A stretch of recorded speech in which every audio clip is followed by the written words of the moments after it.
하나님의 시간표라는 제목으로 하나님의 말씀을 함께 상고해 보기를 원합니다. 우리가 살아가다 보면 어쩔 수 없이 어떤 일들을 경험할 수밖에 없는 일들을 그런 경험들을 종종 하게 됩니다. 예전에 한번 운전을 하다가 터널에서 갑자기 사고를 한번 경험한 적이 있어요. 깜짝 놀라가지고 옆에서 차가 이렇게 갑자기 저한테 이렇게 확 다가오는 느낌이 있어서 그 차를 피한다고 핸들을 탁 이렇게 살짝 꺾었는데 고속도로다 보니까 이 차 속도가 있으니까 살짝만 꺾어도 차가 이렇게 흔들리더라고요. 그래서 사고를 안 내려고 열심히 막 이리저리 흔들었는데 차가 뭐 이렇게 이리저리 왔다 갔다 하다가 결국에는 차가 이렇게 터널 안에서 이렇게 터널이 이렇게 있으면 90도로 탁 서가지고 박지는 살짝 박아줘. 박고 탁 차가 멈춰섰어요. 근데 차를 서고 딱 나니까 이 뒤쪽에서 오던 차가 다행히 제가 왔다 갔다 흔들리는 걸 보고 탁 서주더라고요. 근데 그때 이 차가 흔들리면서 지그재그로 움직일 때 그때 제가 이제 제어할 수 없는 그런 상황들 그래도 나름대로 운전은 잘한다고 생각을 했는데 내 뜻대로 안 되는 그런 상황들이 있는 거죠. 근데 운전뿐만이 아니라 인생을 살아가다 보면 나는 이게 분명히 나한테 좋은 일이라고 선택하고 결정을 했는데 전혀 내가 예기치 않았던 일들이 벌어지는 거죠. 그래서 그 상황을 바꾸려고 하는데 바꿔지지 않는 거죠. 그런 상황들, 이런 상황들을 우리가 종종 경험을 하게 됩니다.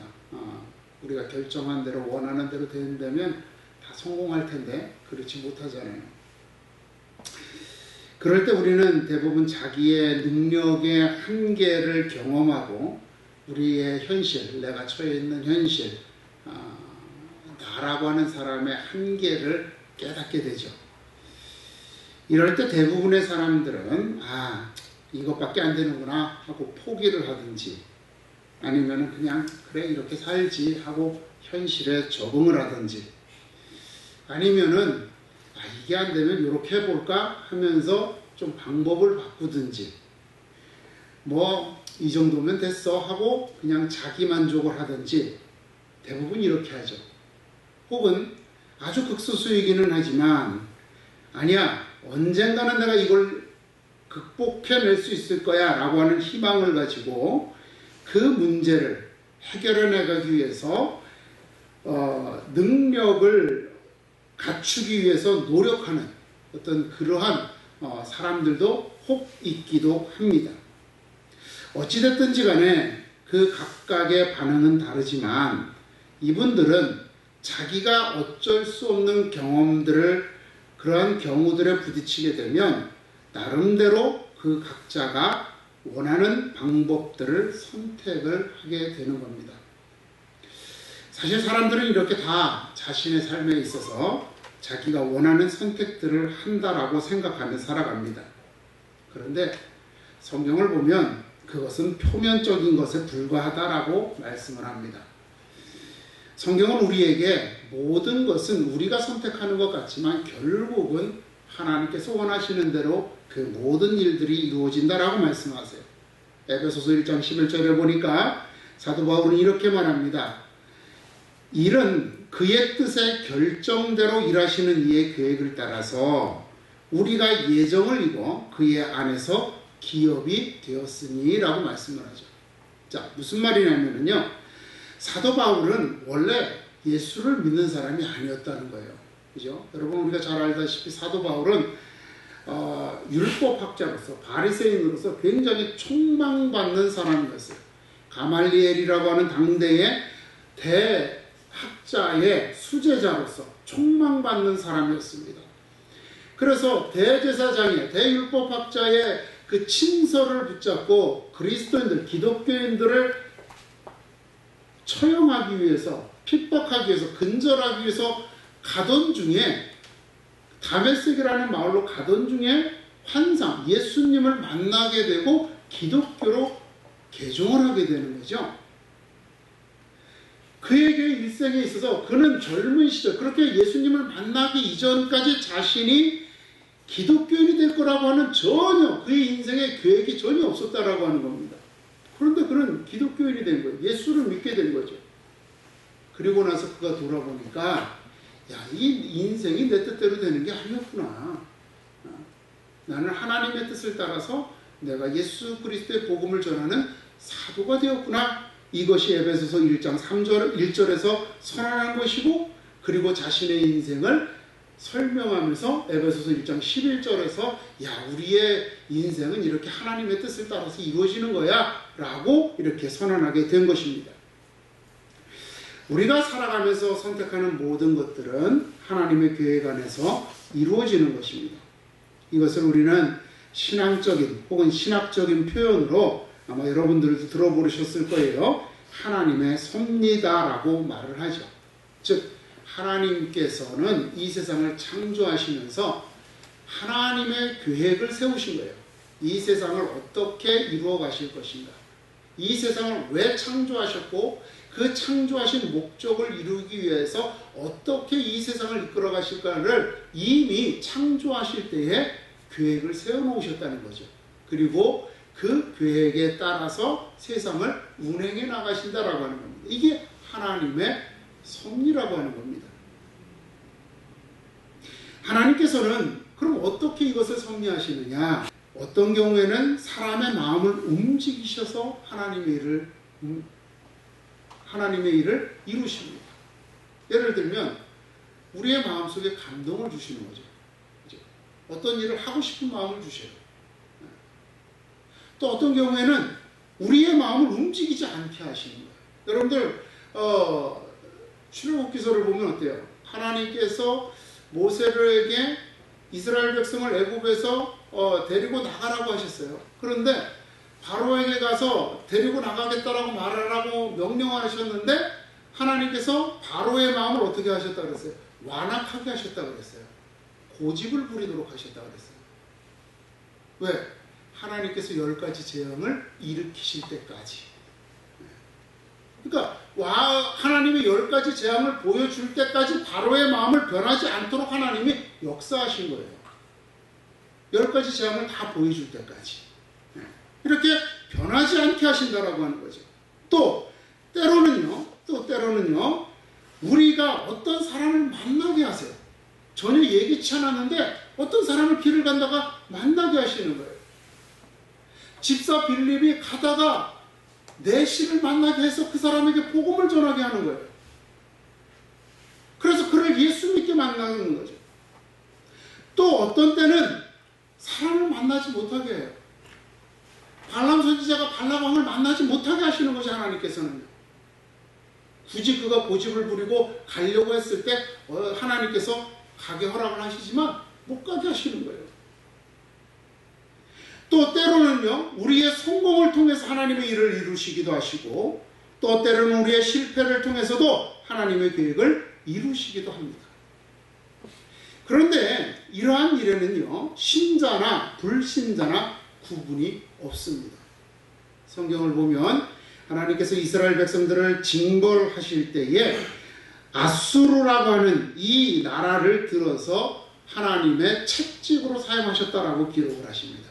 그러니까 아수르조차도, 이방의 민족조차도 하나님의 계획의 도구로 쓰임받는다라고 하는 겁니다. 그러니까 신자나 불신자나 모두 구분 없이 하나님의 계획의 도구가 된다는 거죠. 모두가 이러한 하나님의 섭리, 하나님의 계획의 시간표 안에서 살아가며 하나님의 계획을 이루며 살아가고 있다라고 하는 것입니다. 이러한 사실을 우리는 오늘 본문을 통해서, 특별히 예수 그리스도의 십자가의 사건을 통하여서 우리가 한번 좀 더 구체적으로 살펴보려고 하는 것입니다. 오늘 본문에 보게 되면요, 예수님께서는 2절에서 제자들에게 이렇게 말씀하세요. 너희가 아는 바와 같이 이틀이 지나면 유월절이라 인자가 십자가에 못 박히기 위하여 팔리리라 라고 말씀을 하십니다. 6월절 명절에 십자가에 못 박혀 죽임을 당할 것이다 라고 날짜를 특정해서 말씀하시죠. 6월절은 안식일이기 때문에 사형 집행이 안 돼. 그러니까 그 전날이죠. 이제 내일이면 나는 팔려서, 오늘 밤에 팔려서 내일이면 죽을 거야 라고 제자들에게 말씀을 하셨어요.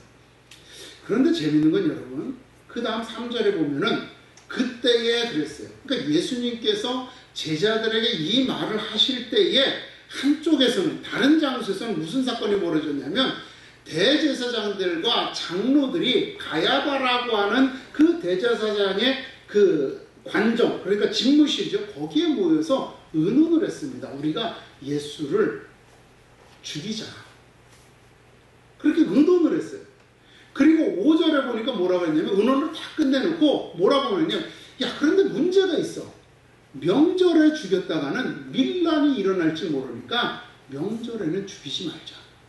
왜냐하면 예수님은 당시에 인기인이었어요. 그죠?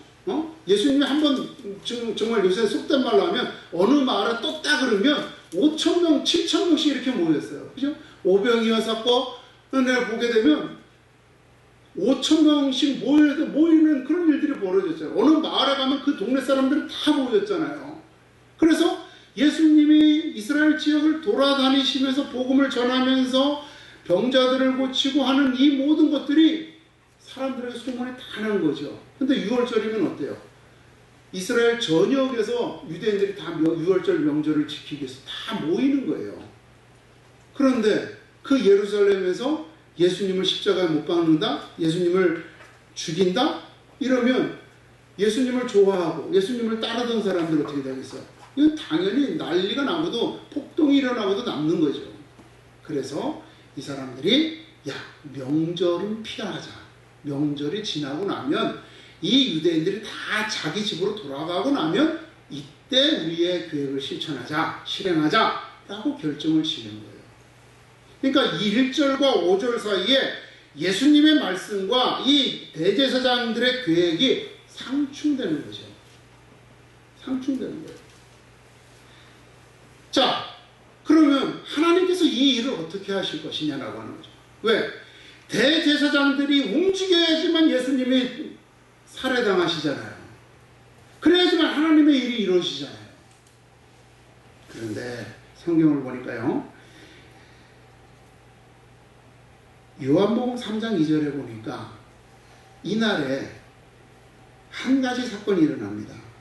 거기 뭐라고 기록되어 있냐면, 마귀가 유다의 마음에 예수를 팔려는 생각을 넣었더라. 그렇게 기록을 했어요. 유다가 어떤 사람인지 여러분들이 많은 분들이 이렇게 저렇게 그가 돈을 밝히는 사람이었고 이런 여러저런 얘기를 합니다. 그런데 어찌되었든지 간에 아무리 돈을 밝히는 사람이라도 자기 스승을 판다는 건 쉽지 않은 일이에요. 그래서 배신한다라고 하는 거는 일반적으로 상상할 수 없는 일이에요. 그런데 바로 그날 그 시간에 마귀가 유다의 마음에 예수를 팔려는 생각을 넣은 겁니다. 그리고 가룟 유다가 대제사장들을 찾아가는 거죠. 그리고 와서 그들에게 묻습니다. 내가 예수를 너희한테 팔 테니까, 넘길 테니까 나한테 얼마를 주려느냐. 갑자기 상황이 바뀌어버리는 거예요. 그들이 계획을 세웠는데 그 계획이 필요 없어져 버린 거예요. 유다가 그 내부에서 배신자가 나와서 예수를 넘겨주겠다는 거예요. 갑자기 상황이 바뀌어버렸어요. 그래서 이들이 은 30을 달아주겠다. 그리고 이들이 그날 밤에 예수님을 팔고 사는 이 사건이 일어나게 되는 겁니다. 그래서 결국은 그날 밤 예수님이 이 유대인들에게 잡혀 들어가게 되는 거죠. 그리고 여러분, 빌라도의 사건도 한번 기억해 보세요. 빌라도도 예수님을 심문하면서 어떻게 해요? 예수님의 죄를 발견하지 못했다고 했어요. 풀어주려고 했어요. 나는 이 사람들에게 이 사람에서 죄를 발견하지 못했다 그랬습니다. 그런데 유대인들이 뭐라 그래요? 아니다. 십자가에 못 박으라 그러죠. 내가 너희들 관례를 따라서 죄수를 한 명 풀어줘야 되는데 이 사람 풀어주겠다는 거 아니다. 저 사람 십자가에 못 박고 오히려 바야바를 풀어달라고 요구하는 거예요. 저의 핏값은 우리가 짊어질 테니 풀어주라 그러죠. 그러면서 빌라도가 뭐라 그래요? 밀란이 일어날까봐 두려워서 예수를 십자가에 못 박게 되죠.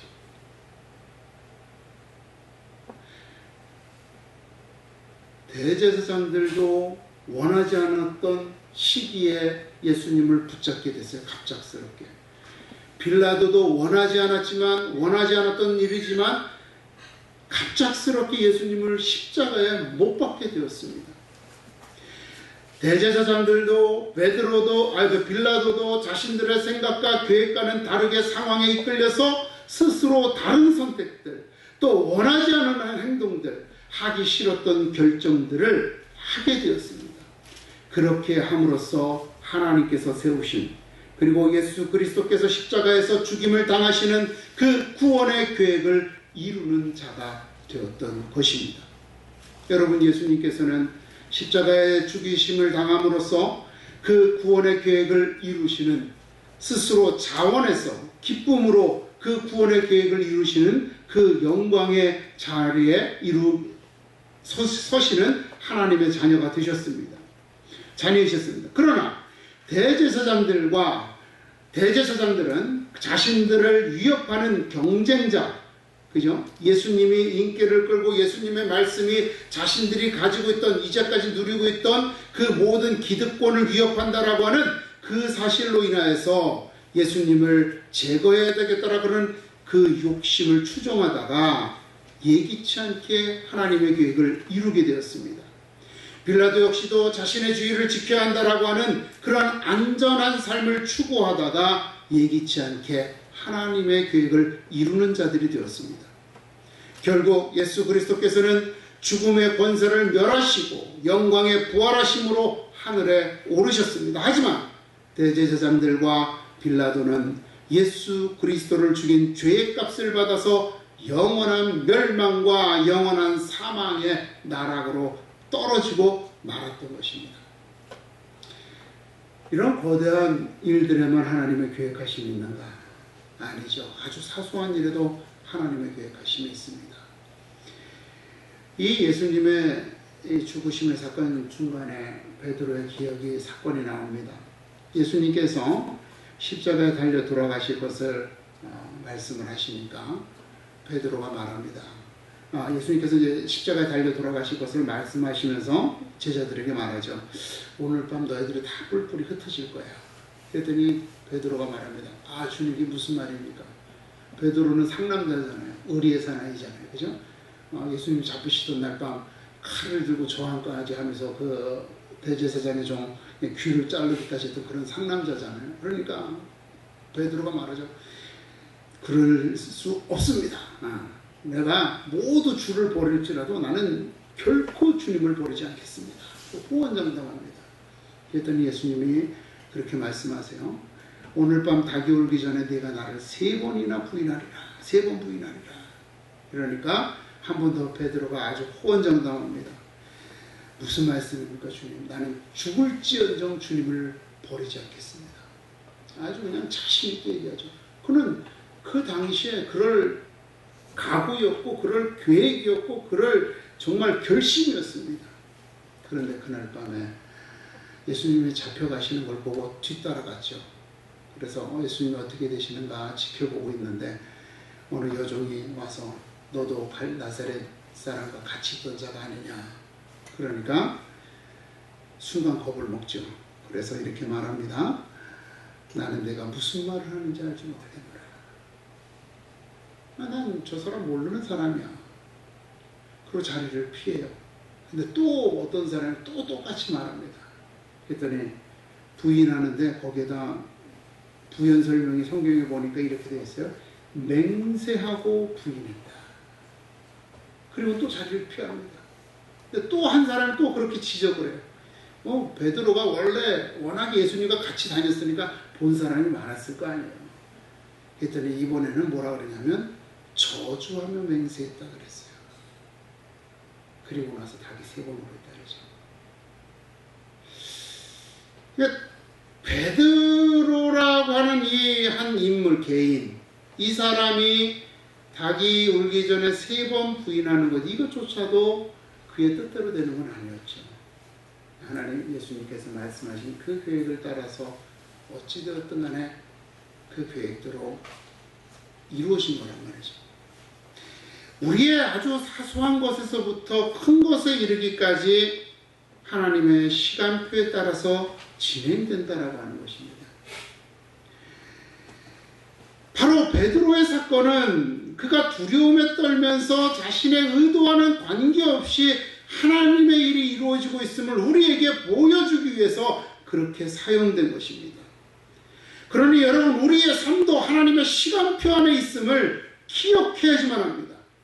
그리고 우리는 매일매일 우리의 삶을 향한 하나님의 계획을 구하여야지만 합니다. 저 대제사장이나 혹은 저 빌라도처럼 마지못해서 하나님의 일에 쓰임받는 자들이 아니라 이왕이면, 그죠?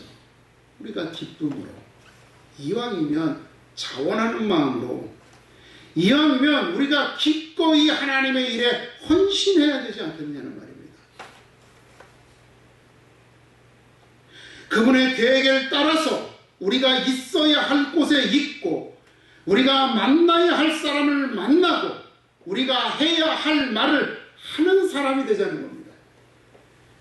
우리가 가지 말아야 할 곳에는 없고, 우리가 만나야 하지 말아야 할 사람과는 함께 있지 않고, 우리가 하지 말아야 할 말은 하지 않는 사람이 되자라고 하는 거죠.